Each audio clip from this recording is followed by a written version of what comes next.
Bismillahirrahmanirrahim. Assalamualaikum warahmatullahi wabarakatuh. Selamat sore, salam sejahtera bagi kita semuanya. Om Swastiastu, Namo Buddhaya, salam kebajikan. Bapak, Ibu, dan saudara-saudara sebangsa dan setanah air,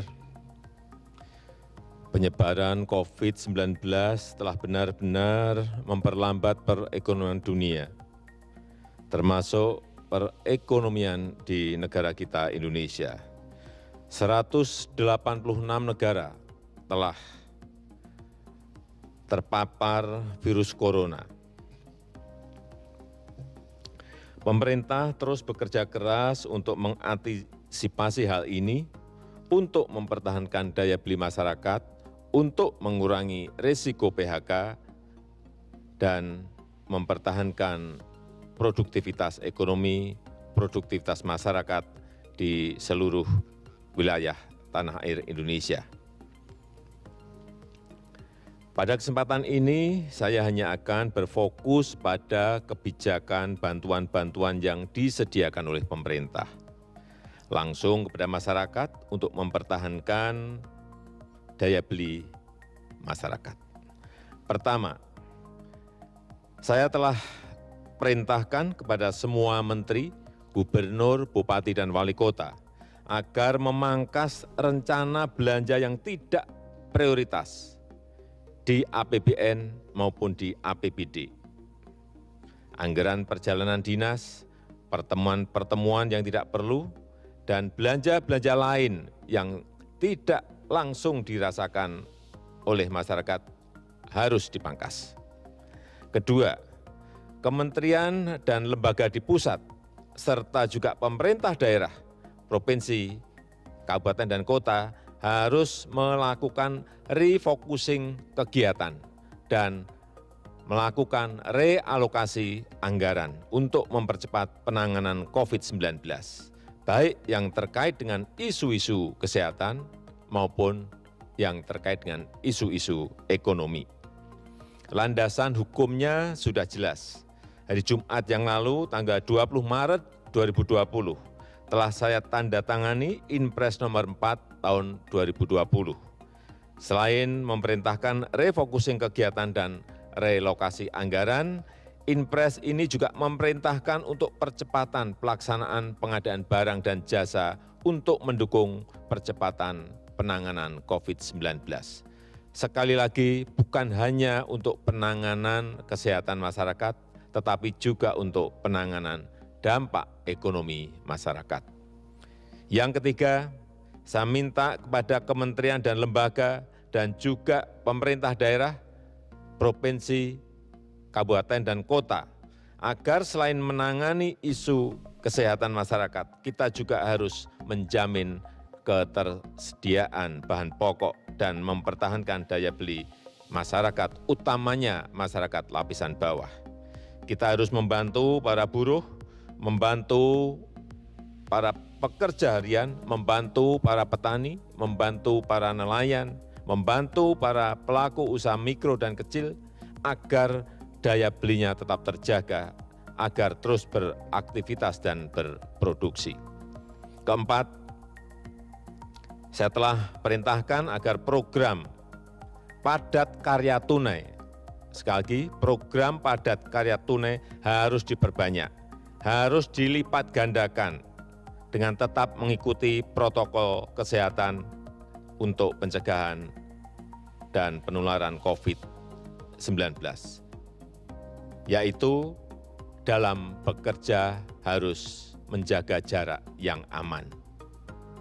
Program padat karya tunai di beberapa kementerian seperti Kementerian PUPR, Kementerian Perhubungan, Kementerian Pertanian, Kementerian KKP harus segera dieksekusi. Dana desa dan program-program pemerintah daerah, provinsi, kabupaten, dan kota juga harus mengutamakan cara-cara padat karya.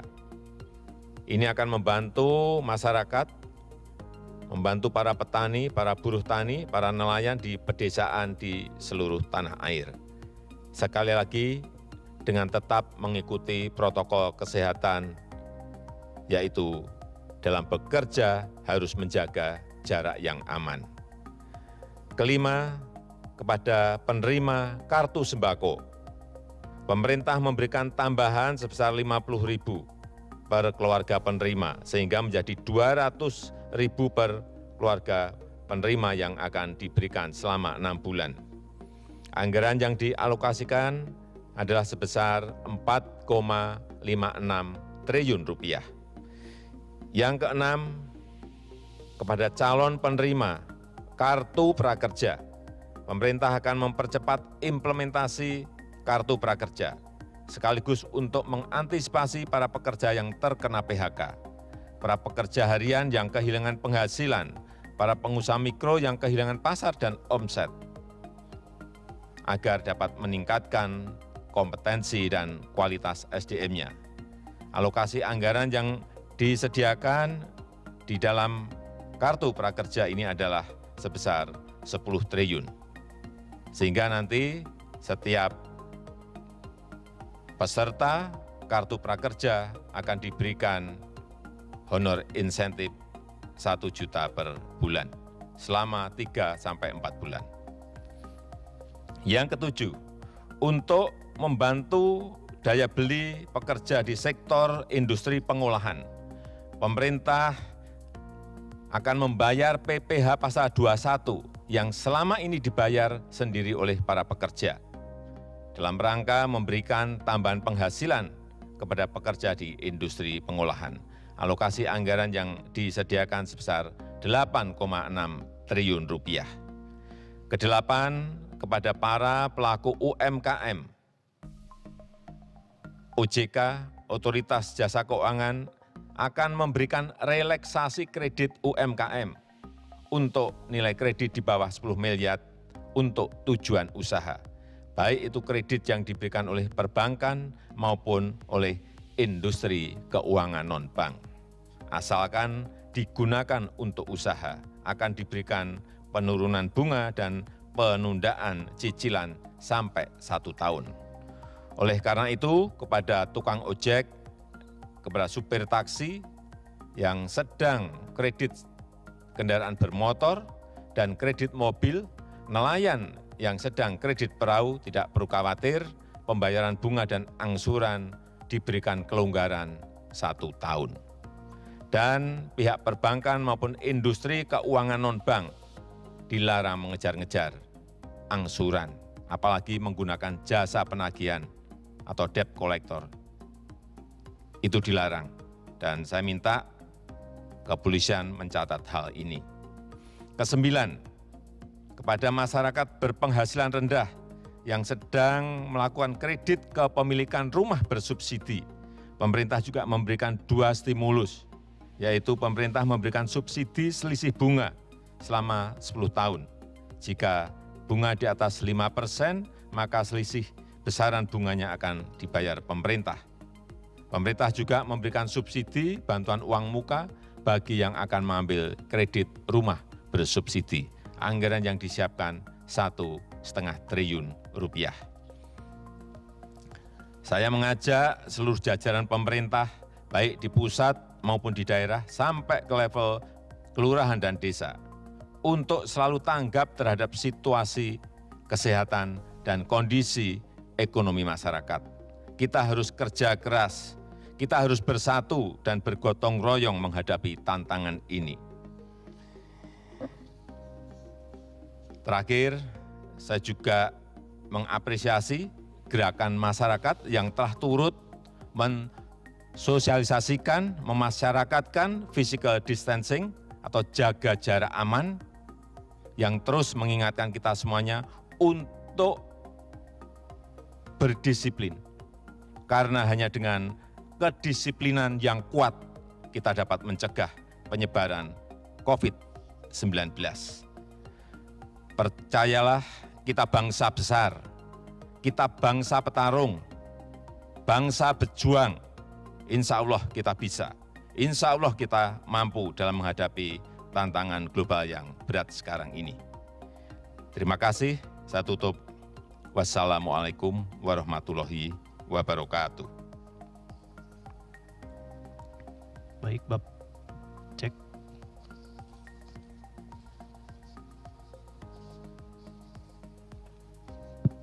Baik, selamat sore Pak. Ada beberapa pertanyaan dari jurnalis. Yang pertama saya bacakan dari Hani dari LKBN Antara.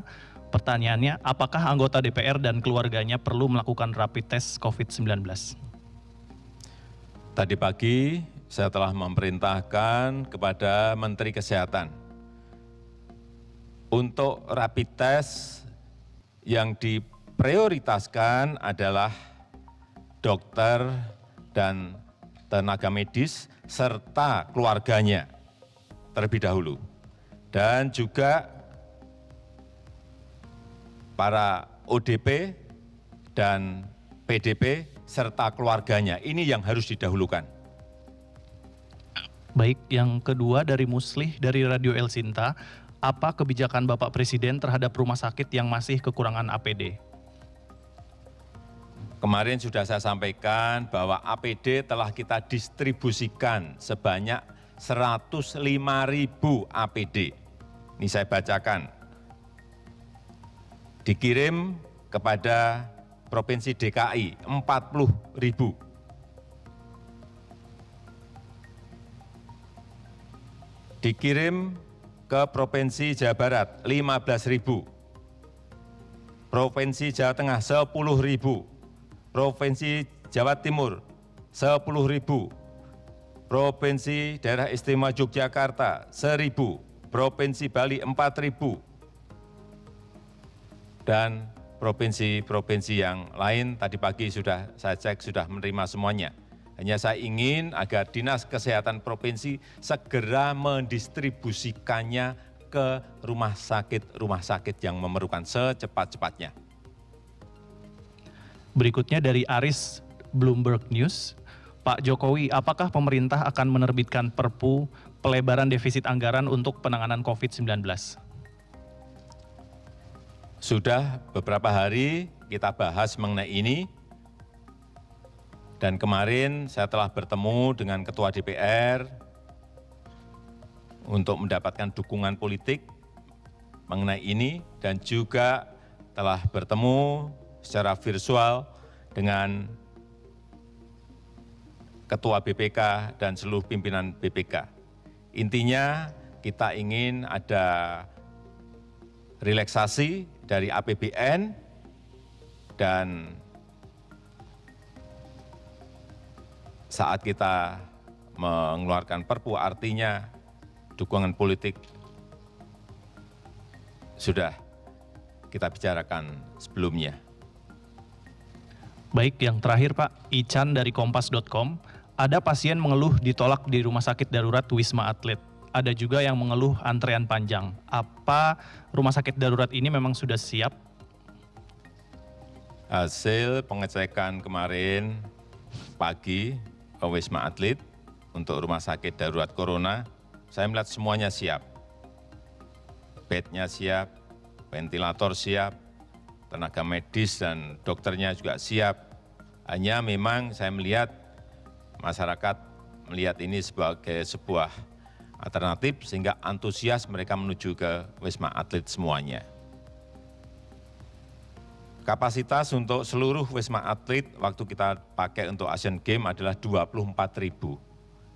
Dan sekarang ini yang disiapkan baru untuk 3.000.